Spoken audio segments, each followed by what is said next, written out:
కుల్ఫీ అమ్ముకుంటూ వెళ్తున్న కోడలు అనామికకి దారిలో ఒకచోట గయ్యాలి సుభద్ర కలిసింది. ఏవే అనామిక, ఎలా ఉంది నీ కుల్ఫీ వ్యాపారం? ఏదో అలా నడుస్తూ ఉందండి. ఇంకా నడుస్తూ ఉంటే ఎలాగే పరిగెత్తాలి. ఎప్పుడు పరిగెత్తారు? నాలాగా డబ్బులు వడ్డీలకి ఇచ్చే స్థాయికి ఎప్పుడొస్తారో? అంత కకృతి మాకు లేదండి. ఈరోజు గడిచిందా లేదా అనే చూసుకుంటూ ముందుకెళ్తా ఉంటాం. అధిక వడ్డీలకి డబ్బులిచ్చి ఆహా ఓహో అంటూ వాళ్ళని వీళ్ళని వేధిస్తూ వాళ్ళ శాపనార్థాలకి బలి కావడం మాకు ఏమాత్రం ఇష్టం లేదండి. నువ్వు ఎవరిని ఉద్దేశించి ఆ మాటలు అంటున్నావో నాకు బాగా అర్థమైంది అనామిక. కానీ నాకు నీ మీద కోపం రావట్లేదు. ఎందుకు రావడం లేదో మీ ఇంటికెళ్ళి మీ అత్త శారదని అడుగు, చెప్పుద్ది. ఇంటి దగ్గరున్న మా అత్తయ్య చెప్పే కంటే ఇప్పుడే ఇక్కడ నా ఎదురుగా ఉన్నారు కదా మీరు చెప్పడం మంచిది కదా. నేనేమన్నా మీకెందుకు కోపం రాదో. బయటేమో మిమ్మల్ని గయ్యాలి సుభద్ర అంటుంటారు. కానీ నాకు మీలో ఎక్కడా గయ్యాలితనం కానీ నోటి దురుసు కానీ కనబడలేదు, వినపడలేదు. సరేలేవే, ఇప్పుడు నా గురించి ఎందుకు గాని మీ అత్తయ్య శారద ఇంటి దగ్గర ఉందా? ఏదైనా పని మీద బయటికి వెళ్ళిందా? నేను వచ్చేటప్పుడు మాత్రం ఇంటి దగ్గరే ఉందండి. ఇప్పుడు మాత్రం ఉందా లేదా అన్నది తెలీదు. ఇక నేను వెళ్తానండి. మీతో ఇలా మాట్లాడుకుంటూ ఉంటే నా కుల్ఫీ అమ్మడం ఆగిపోతుంది, సంపాదన తగ్గుద్ది. అప్పుడు మాకు దిగులు మొదలవుతుంది. సరే వెళ్ళు. అవునే అనామిక, ఇంట్లో ఉన్న మామిడి చెట్టు బాగా కాసిందా? నేను చూడలేదండి. లేచి చకచకా వంట చేసి పిల్లలకి బాక్సులు పెట్టేసి నేను కుల్ఫీ బండి తీసుకుని వచ్చేస్తాను కదా. ఈరోజు చూడకపోయి ఉండొచ్చు. నిన్న మొన్న ఏదో ఒక టైంలో మామిడి చెట్టుని చూసే ఉంటావు కదూ. చెప్పు, మామిడి చెట్టు బాగా కాసిందా, మామూలుగానే కాసిందా? ఎందుకండి పదే పదే మా ఇంటి మామిడి చెట్టు గురించి అడుగుతున్నారు? అడగాలనిపించింది, అందుకే అడిగాను. ఇక నువ్వు వెళ్ళు అని సుభద్ర చెప్పగానే అనామిక కుల్ఫీ అమ్ముకుంటూ అక్కడి నుంచి వెళ్తుంది. ఎప్పుడూ లేనిది ఈరోజు మా ఇంట్లో ఉన్న మామిడి చెట్టు గురించి అడుగుతుంది. ఎందుకై ఉంటుంది? పోనీలే, అత్తేని అడుగుదామంటే ఉట్టి కంగారు మనిషి. సుభద్ర పేరు చెప్పగానే తత్తరపడుతుంది, భయపడుతుంది. 2-3 సార్లు సుభద్ర సుభద్ర అని అంటే చాలు భయంతో గుండె ఆగిపోయేలా చేసుకుంటుంది. ఎందుకో తెలుసుకోవాలి అని అనుకుంటూ వెళ్తుంది. గయ్యాలి సుభద్ర అక్కడి నుంచి శారద ఇంటికొచ్చింది. అప్పుడు శారద ఇంటి ముందున్న పూల మొక్కలకి పూసిన అందమైన పూలని కోస్తూ ఉంటుంది. శారదా, కోసిన పూలు చాలు, నా దగ్గరికి రా ఒకసారి అని అనగానే శారద సుభద్రని చూసి భయపడుతూ లోపల ఇలా అనుకుంటుంది. ఈ గయ్యాల దానికి ఈ నెల వడ్డీ డబ్బులు ఇంకా కట్టలేదు కదూ, అందుకోసం వచ్చుంటది. పోనీలే, ఇంట్లో కోడ లేనప్పుడు వచ్చింది. కోడలు అనామిక ఉన్నప్పుడు వచ్చుంటే నేను సుభద్ర దగ్గర చేసిన అప్పు గురించి తెలిసిపోతది అని అనుకుంటూ ఉండగా సుభద్ర మరోసారి గట్టిగా పిలుస్తుంది. నిన్నే శారదా, ఇటరా. ఏంటి అక్కడే నిలబడి చూస్తున్నావు? నేను వడ్డీ డబ్బుల కోసమే రాలేదులే, బాంపర్ ఆఫర్తో వచ్చాను అని చెప్పగా శారద సుభద్ర దగ్గరికి వచ్చింది. పద శారదా, పెరట్లో ఉన్న మామిడి చెట్టు దగ్గరికి వెళ్దాము. మామిడి చెట్టు దగ్గరికా? ఇప్పుడు మామిడి చెట్టు దగ్గరికి ఎందుకు సుభద్ర? చెప్పాను కదా శారదా, నీకోసం ఒక బంపర్ ఆఫర్ తీసుకొచ్చాను.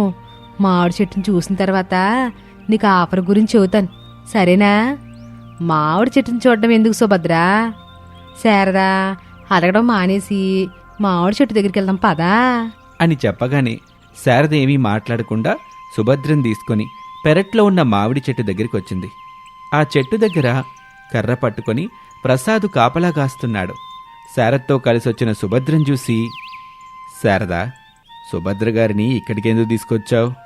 నేనెక్కడ తీసుకొచ్చానండి, నేను పూలు కోసుకుంటా ఉండగా సుభద్ర వచ్చింది. పెరట్లో ఉన్న మామిడి చెట్టు దగ్గరికి వెళ్దామని పట్టుబట్టింది. ఇక తీసుకురాక తప్పలేదు. నేను వచ్చింది మీకు సహాయం చేయడానికే ప్రసాద్ గారు. ఇప్పుడు మీరు చేస్తున్న సహాయం చాలండి. ఇంకా మీరు చేస్తే ఆ సహాయాన్ని నిలుపుకోవడం చాలా కష్టం తల్లి. ఇప్పటికే ఆస్తి కొంచెం కొంచెంగా తరుగుతూ పూర్తిగా నీ సొంతమైంది. ఇప్పుడు మాకు ఆ ఇల్లు, ఈ చెట్టే మిగిలాయి. అన్నయ్య గారు, ఈ సుభద్ర కన్ను ఈ మామిడి చెట్టు మీద పడింది. ఇంకేముంది, అంతా బూడిదే.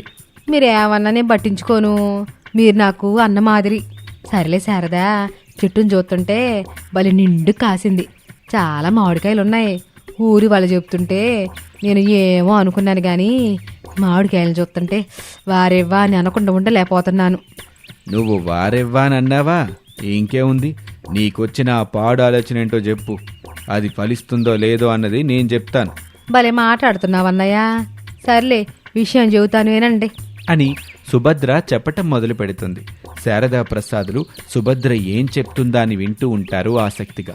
కొంత సమయం తర్వాత, అది శారదా, నేను చెప్పినట్టు చేస్తే నా దగ్గర తీసుకున్నప్పు వడ్డీతో సహా తీరిపోద్ది. పైనుంచి నేనే 10,000 అదనంగా ఇస్తున్నాను. అది కూడా మీరు నాకు ఎప్పటికీ కావలసిన వాళ్ళు కాబట్టి, లేదంటే ఇంత డబ్బు ఇచ్చేదాన్నే కాదమ్మా అని అంటూ ఉండగా ఇంట్లో నుంచి ఫోన్ మోగిన సౌండ్ వినిపిస్తుంది. వెంటనే, అనయ్య వెళ్ళి ఫోన్ చూడండి. శారదా, కోడలతో మాట్లాడకుండా నువ్వే మాట ఇవ్వటానికి ఇల్లేదు. నేనెందుకు చెప్తున్నానో అర్థం చేసుకో అని చెప్పి ప్రసాద్ అక్కడి నుంచి వెళ్ళిపోతాడు. సుభద్ర శారదతో గట్టిగా మాట్లాడి మామిడికాయలు తనకే తక్కువ ధరకే అమ్మేట్టుగా మాట తీసుకుని వెళ్ళిపోతుంది. శారద దీనంగా మొహం పెడుతుంది. ఈ విషయం కోడలికి తెలిస్తే ఏమవుతుందో ఏమో అని అనుకుంటూనే ఇంట్లోకి వెళ్తుంది. చీకటి పడుతూ ఉండగా అనామిక కుల్ఫీ బండి తీసుకుని ఇంటికొచ్చింది. అంతే, ఇంట్లో నుంచి పిల్లలు హరీష్, భవ్య బండి దగ్గరికి వచ్చారు. మమ్మీ, నాకొక కుల్ఫీ ఇవ్వు. నాకు కూడా ఒక కుల్ఫీ ఇవ్వు మమ్మీ. మీకోసమని 2 కుల్ఫీలు దాచుంచాను పిల్లలు, తీసుకోండి అని చెప్పి పిల్లలకు కుల్ఫీలు ఇస్తుంది. పిల్లలు సంతోషంగా కుల్ఫీలు తీసుకుని తింటూ ఉంటారు. అనామిక ఇంట్లోకొచ్చింది.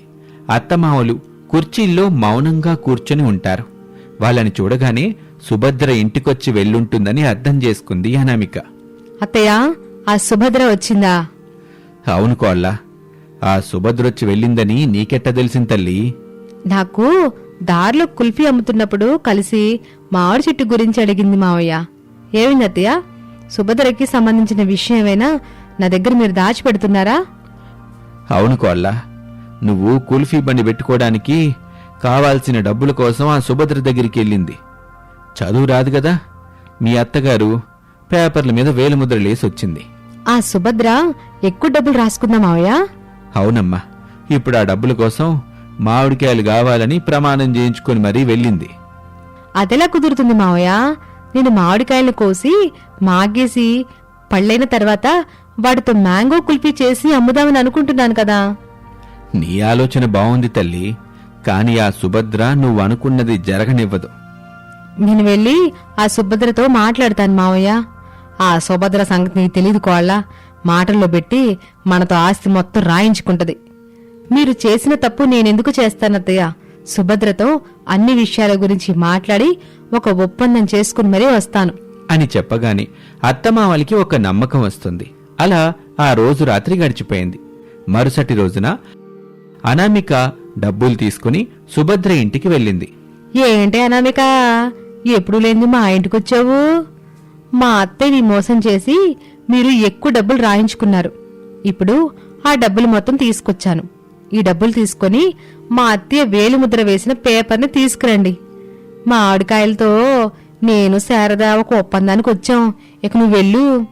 నేను వెళ్ళను. డబ్బులు తీసుకొచ్చాను, తీసుకుంటే డబ్బులుంటాయి.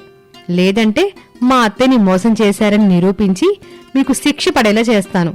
నేను ఇంత గట్టిగా మాట్లాడుతున్నానంటే నా దగ్గర బలమైన ఆధారం ఉంటే కదా ఇలా మాట్లాడతాను అని చెప్పగానే అనామిక చెప్పింది నిజమే కదా అని సుభద్ర ఆలోచనలో పడుతుంది.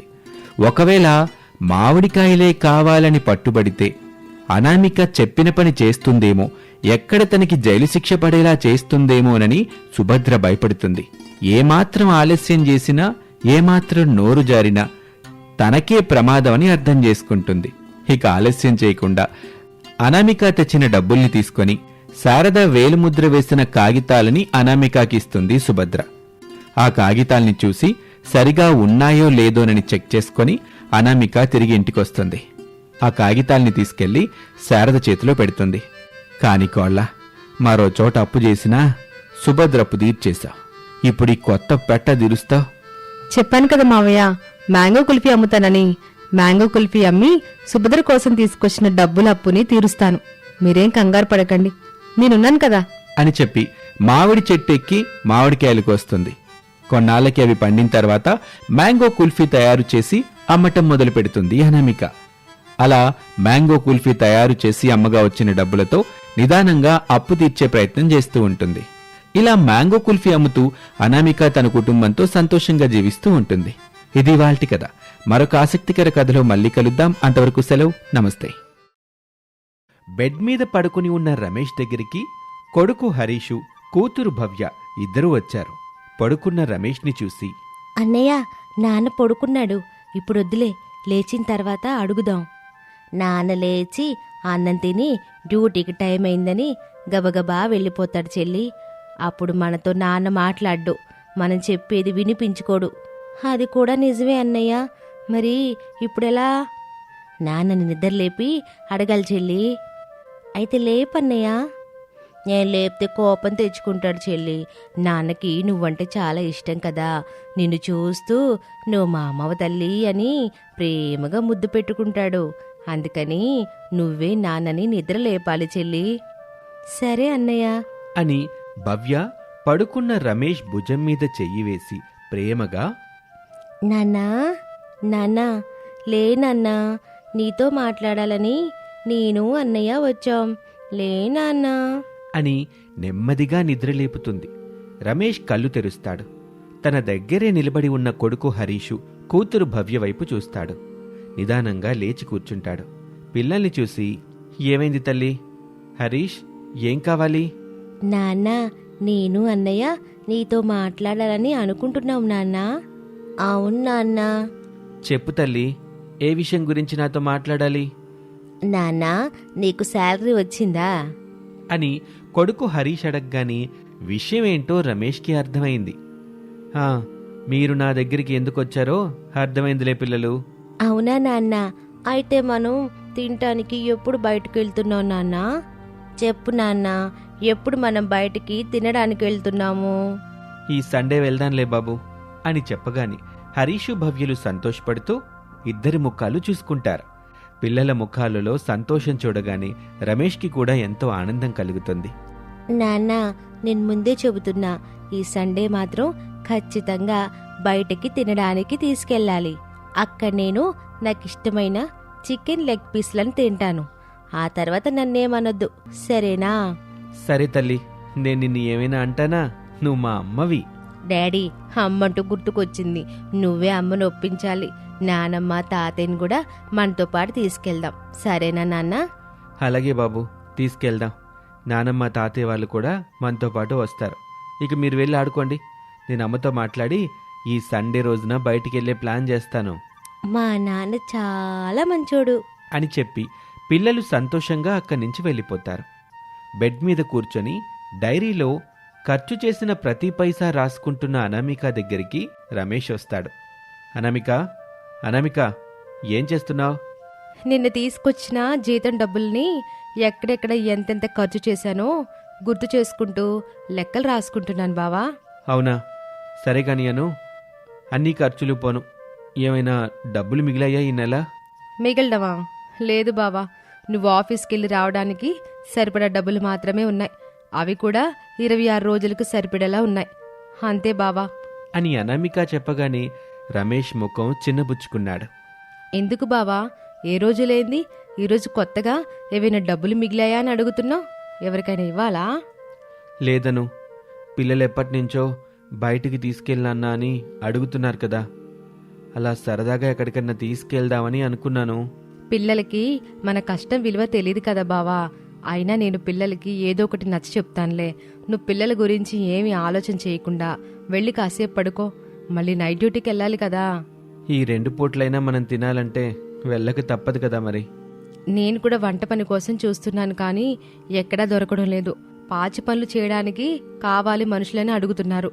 నేను వెళ్తానని అంటుంటే అత్తయ్య వద్దని అంటున్నారు బావా. కనీసం నువ్వైనా అత్తయ్యకి చెప్పు. అమ్మకేం చెప్పలేనులే అనామిక. అయినా పాచి పనులకి ఎందుకు, వద్దులే. వంట చేసే పని ఏదైనా ఉందంటే వెళ్ళు, లేదంటే లేదు, సరేనా? సరే బావా. ఇంకో విషయం అనామిక, ఈ సండే పిల్లల్ని బయటికి తీసుకెళ్ళి బయట ఏదైనా తినిపిస్తానని మాట ఇచ్చాను. పిల్లలు అలా అడుగుతుంటే నా గుండెని పట్టుకుని పిండేసినంత బాధ కలిగింది తెలుసా? ఈ తండ్రి అనే స్థానం తనకేమైనా పోయినా పర్లేదు, కానీ తన పిల్లలు బాగుండాలని కోరుకుంటుందని నాన్న నాతో ఎప్పుడు చెప్పేవాడు.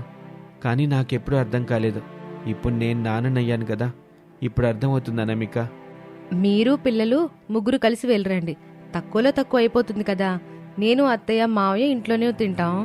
అలా వద్దులే అనామిక, వెళ్తే అందరం వెళ్దాం. ఒకరిక్కడ ఇంకొకరు అక్కడే ఎందుకు చెప్పు? మనందరం ఎప్పుడు బయటకు వెళ్ళలేదు కదా, ఈసారి వెళ్దాంలే. మరి డబ్బులెలా బావా? అది నేను చూసుకుంటానులే. అప్పేమైనా చేస్తావా? అప్పా నేనా? నా ప్రాణం పోతున్నా సరే అప్పు చేయను అనామిక. అప్పంటే పాలు పోసి విషం పావుని పెంచినట్టే అవుతుంది తెలుసా. లేదు, నేను కూడా అప్పుడప్పుడు కొంత కొంత దాచిపెట్టాను, ఆ డబ్బు తీస్తానులే ఇప్పుడు అని చెప్పగానే అనామిక రమేష్ చెప్పింది నిజమే అనుకుంటుంది. ఈ డబ్బులు తీసుకుని దగ్గర పెట్టుకోండి. పనికెళ్ళి రావడానికి సరిపడా డబ్బులు ఇవి. జాగ్రత్తగా కాపాడుకోండి. మళ్ళీ నా దగ్గరుంటే ఏదైనా ఖర్చులకు అయిపోతాయి. సరే అనామిక, నేను వెళ్ళి పడుకుంటాను. అవును, అమ్మా నాన్న కనిపించడం లేదు, ఎక్కడికి వెళ్ళారు? ఏదో ఫంక్షన్ హాల్లో కూరగాయలు కట్ చేయడానికి కావాలంటే వెళ్లారు బావా. నేను కూడా వస్తానని ఎంత చెప్పినా వినకుండా అత్తయ్య మావయ్య వెళ్లారు. అవునా, సరేలేను, నేను వెళ్ళి పడుకుంటాను అని చెప్పి రమేష్ అక్కడి నుంచి వెళ్ళిపోయాడు. అనామిక లెక్కలు రాసుకుంటూ ఉంటుంది. అలా సమయం గడిచిపోయింది. రాత్రి 8 గంటల సమయం. రమేష్ నైట్ డ్యూటీకి వెళ్ళటానికి రెడీ అయ్యి బయటకొచ్చాడు. ఇంటి బయట వేసుకున్న 2 మంచాల్లో శారదా ప్రసాదులు కూర్చుని ఉన్నారు. భవ్య శారద కూర్చున్న మంచంలో పడుకొని ఉంది. హరీష్ ప్రసాద్ కూర్చున్న మంచంలో పడుకొని ఉన్నాడు. అనామిక, టార్చ్ లైట్ తీసుకురా, ఆలస్యం అవుతుంది అని అంటూ ఉండగా అనామిక టార్చ్ లైట్ తీసుకొని లోపల నుంచి బయటకొచ్చింది. రమేష్కి ఇచ్చింది. నాన్న, అమ్మా, నేను డ్యూటీకి వెళ్తున్నాను, మీరు పిల్లలు జాగ్రత్త అని చెప్పి ఇంటి నుంచి రమేష్ వెళ్ళిపోతాడు. అలా 2-3 రోజులు గడిచిన తర్వాత ఆదివారం వచ్చింది. ఫ్యామిలీ మొత్తాన్ని బయటికి తీసుకెళ్తానని రమేష్ ఒక రెస్టారెంట్కి తీసుకుని వెళ్ళాడు. అక్కడ అందరూ చికెన్ బిర్యానీ తింటూ ఉంటే పిల్లలు మాత్రం ముందుగానే చెప్పినట్టు లెగ్ పీసులు కావాలని ఆర్డర్ చేసుకుని తింటూ ఉంటారు. రమేష్ అందరి ముఖాల్లో సంతోషాన్ని చూస్తూ ఉంటాడు. రమేష్కి చాలా సంతోషంగా అనిపిస్తుంది. పిల్లలు, మీకు చెప్పినట్టుగా ఈరోజు రెస్టారెంట్కి తీసుకొచ్చాను కదా, మీరు హ్యాపీనా? ఫుల్ హ్యాపీ నానా. ఐ లవ్ యూ నాన్నా. నువ్వు నా బంగారు తల్లివమ్మా. నువ్వే మా బంగారపు నాన్నవి నాన్న. మా కోసం నువ్వు సైకిల్ మీద వెళ్తూ ఛార్జ్ డబ్బులతో ఇలా రెస్టారెంట్కి తీసుకొచ్చావని నాకు తెలుసు నాన్న అని చెప్పగానే అందరూ సానుభూతిగా రమేష్ వైపు చూస్తారు. అదేం లేదులేమ్మా, నాకు మీరందరూ సంతోషంగా ఉండటం కావాలి, అందుకు సైకిల్ తొక్కటం కాదు తల్లి, నడుచుకుంటూనైనా వెళ్ళొస్తాను అని అంటూ ఉండగానే సర్వీస్ బాయ్ వచ్చి బిల్ ఇస్తాడు. రమేష్ ఆ డబ్బులు కట్టి ఫ్యామిలీని తీసుకొని ఇంటికొస్తాడు. అందరూ సంతోషపడుతూ చాలా కబుర్లు చెప్పుకుంటారు. అలా ఆ రోజు రాత్రి అనామిక రమేషు ఇద్దరూ ఇంట్లో పడుకుని ఉండగా అనామిక రమేష్తో ఇలా అంటుంది. బావా, నేను ఫ్రైడ్ చికెన్ బిజినెస్ చేద్దాం అనుకుంటున్నాను, నువ్వేమంటావు? అను, నువ్వొక ఆలోచన చేశావంటే నేనది తప్పుపట్టే అవసరమే ఉండదు, వద్దని చెప్పే పని ఉండదు. కాకపోతే సమస్య వచ్చేది మాత్రం డబ్బు దగ్గరే నాకు తెలుసు బావా. అప్పుడప్పుడు నేను అత్తయ్య మావయ్య ఫంక్షన్ హాల్స్లో పనులకు వెళ్తూ ఉంటాం కదా, ఆ డబ్బుల్ని కొన్ని అలాగే దాచిపెట్టాను. ఇప్పుడు ఆ డబ్బులతోనే నేను ఫ్రైడ్ చికెన్ మొదలు పెడదాం అనుకుంటున్నాను. సరే కానీ నీకు ఈ ఆలోచన రావటానికి కారణం మొన్న మనం వెళ్ళిన రెస్టారెంటే కదా? అవును బావా, చికెన్ లెగ్ పీస్కి ఒక రేటు, చికెన్ కర్రీకి ఒక రేటు, ఇలా చికెన్తో చేస్తున్న ప్రతిదానికి ఒక్కొక్క రేటు పెట్టి అమ్ముతున్నాడు. అది కూడా ఎక్కువ రేట్లు పెట్టి. నేను అలా కాకుండా తక్కువ ధరలో ఫ్రైడ్ చికెన్ చేసి అమ్ముదామని అనుకుంటున్నాను. అంత ధర పెట్టి తింటున్నారు కానీ అంత రుచిగా ఏం అనిపించలేదు. అనామిక, నువ్వు తక్కువ ధరలో టేస్టీగా ఫ్రైడ్ చికెన్ చేస్తానంటే చికెన్ అభిమానులు మొత్తం నీ దగ్గరికే క్యూ కట్టి మరీ వస్తారు తెలుసా? అవును బావా, నేను కూడా అదే ఆలోచన చేస్తున్నాను. చూడనమిక, నువ్వే పని చెయ్యాలనుకుంటున్నా నా సపోర్ట్ ఎప్పుడూ పూర్తిగా నీకుంటుంది. వెళ్ళి నువ్వు అనుకున్న పని మొదలుపెట్టు, విజయవంతంగా ఆ పనిలో నువ్వు ముందుకెళ్ళాలి అని రమేష్ ధైర్యం చెప్పడంతో అనామిక ఒక మంచి సెంటర్ చూసుకొని ఫ్రైడ్ చికెన్ తయారు చేసి అమ్మటం మొదలు పెడుతుంది. అనామిక స్వతహాగానే వంటలు చాలా బాగా చేస్తుంది. దాంతో అందులోనూ మరీ ముఖ్యంగా చికెన్తో వెరైటీలు అద్భుతంగా తయారు చేస్తుంది.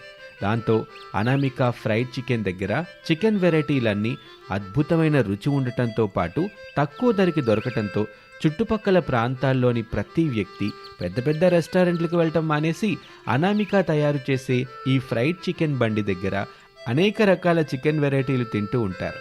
రోజులు గడుస్తున్న కొద్దీ అనామికకి మంచి పేరుతో పాటు తన బిజినెస్ కూడా బాగుంటుంది. లాభాల బాటలో అనామిక బిజినెస్ నడుస్తూ ఉంటుంది. రమేష్కి తోడుగా ఉంటూ కుటుంబాన్ని చూసుకుంటూ ఉంటుంది అనామిక.